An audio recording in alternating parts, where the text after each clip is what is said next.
조국 법무부 장관이 전격 임명되면서 그동안 상급기관인 법무부 장관의 가족 의혹을 수사하던 검찰은 곤욕스러워졌겠죠. 현장에 나가 있는 취재기자 연결해서 검찰 분위기와 수사 상황 들어보도록 하겠습니다. 요정 기자. 네, 서울중앙지검에 나와 있습니다. 검찰 분위기가 아무래도 어수선할 것 같습니다. 네, 조국 장관 임명 소식이 전해지면서 검찰 내부에서는 일부 술렁이는 모습도 보였지만 대체로 차분한 분위기입니다.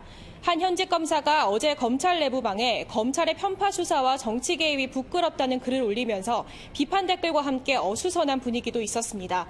하지만 기본적으로 장관 임명과 검찰 수사는 무관하다는 게 검찰의 기본 입장입니다. 윤석열 검찰총장이 있는 대검찰청도 공식 입장을 내놓진 않았지만 묵묵히 수사를 진행하겠다는 반응입니다. 한 대검 관계자는 법무부 장관이 부당하게 개별 사건을 지휘하면 그것도 위법한 것이라며 이런 분위기를 뒷받침했습니다. 수사할 일이 있으면 법과 원칙에 따라 수사하겠다는 윤석열 검찰총장의 의지가 검찰 내부에 충분히 전달된 것으로 보입니다.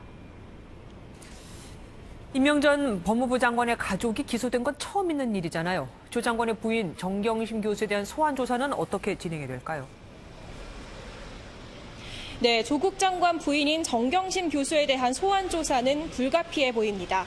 이미 기소가 이뤄진 데다 최근 증거인멸 의혹까지 불거졌기 때문인데요.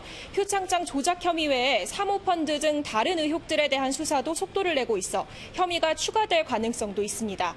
문제는 소환식입니다. 조 장관이 임명되면서 이제는 현직 장관의 배우자 신분이기 때문에 여러 번 소환하기엔 검찰에서도 부담이 될 것으로 보입니다. 검찰 안팎에서는 소환을 해도 한 번에 그칠 가능성이 높다는 분석이 지배적입니다. 따라서 검찰은 수사력을 집중하고 있는 사모펀드 조사 진행 상황에 따라 정 교수의 소환 시기를 저울질할 것으로 보입니다. 지금까지 서울중앙지검에서 MBN 뉴스 유호정입니다.